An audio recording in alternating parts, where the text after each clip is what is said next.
নমস্কার বন্ধুরা, প্রাইমারি নিয়োগ সংক্রান্ত এই মুহূর্তে খুবই গুরুত্বপূর্ণ একটি আপডেট রয়েছে তোমাদের জন্য। তো তোমরা প্রত্যেকেই জানো 2022-এ যে নিয়োগ প্রসেসটা হয়েছে প্রাইমারিতে, সেখানে একটা মামলা কিন্তু ধার্য করা হয়েছিল, সেটা হচ্ছে 2022 মামলা।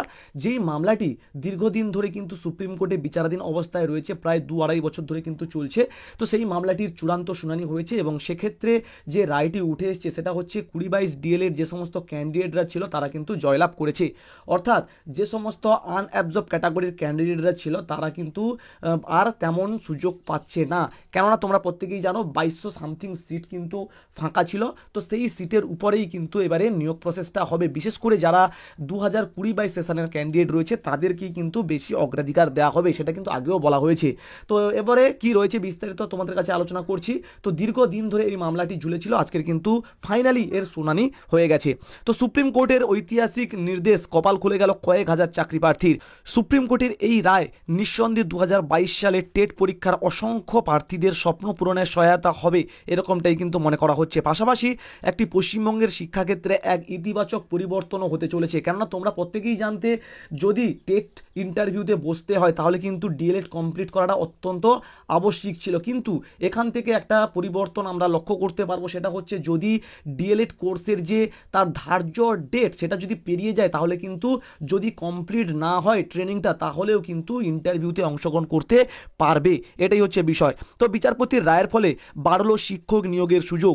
শুক্রবার সুপ্রিম কোর্টে এক ঐতিহাসিক রায়ে জানানো গেছে যে 2022 সালের প্রাথমিক শিক্ষক নিয়োগ টেট অর্থাৎ প্রাইমারি প্রক্রিয়ায় চলাকালীন যারা ডিএলএডে পাস করেছেন তারা একবার চাকরির সুযোগ পাবেন। এই গুরুত্বপূর্ণ রায় ঘোষণা করেন বিচারপতি PS নরসিম্হা স্যার বেঞ্চ।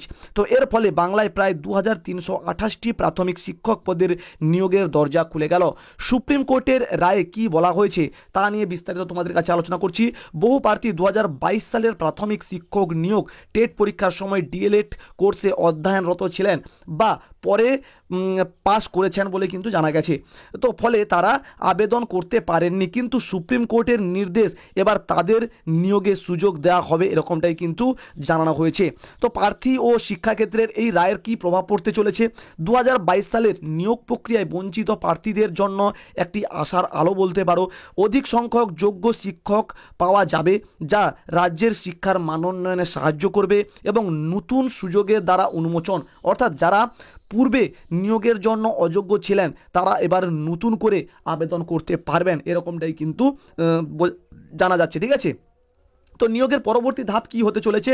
বিশেষজ্ঞদের মতে রাজ্য সরকার খুব শীঘ্রই নতুন বিজ্ঞপ্তি প্রকাশ করতে পারে, যেখানে এই নতুন যোগ্য প্রার্থীদের জন্য নির্দেশিকা দেওয়া হবে। প্রার্থীদের নিয়মিত ওয়েস্ট বেঙ্গল প্রাইমারি এডুকেশন বোর্ডের অফিসিয়াল ওয়েবসাইটে তাদের পরামর্শ দেওয়া হবে।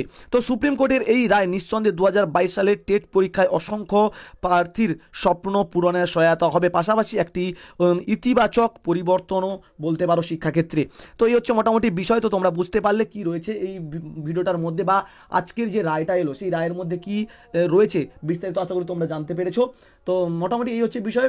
বিস্তারিত আমি পরবর্তী ভিডিওতে তোমাদের কাছে আপডেট নিয়ে আসবো। তো অবশ্যই চ্যানেলের সঙ্গে থাকো। দেখা হচ্ছে পরবর্তী ভিডিওতে। ভালো থেকো সবাই, সুস্থ থেকো সবাই। Thanks for watching. Tata, Jai Hind, by.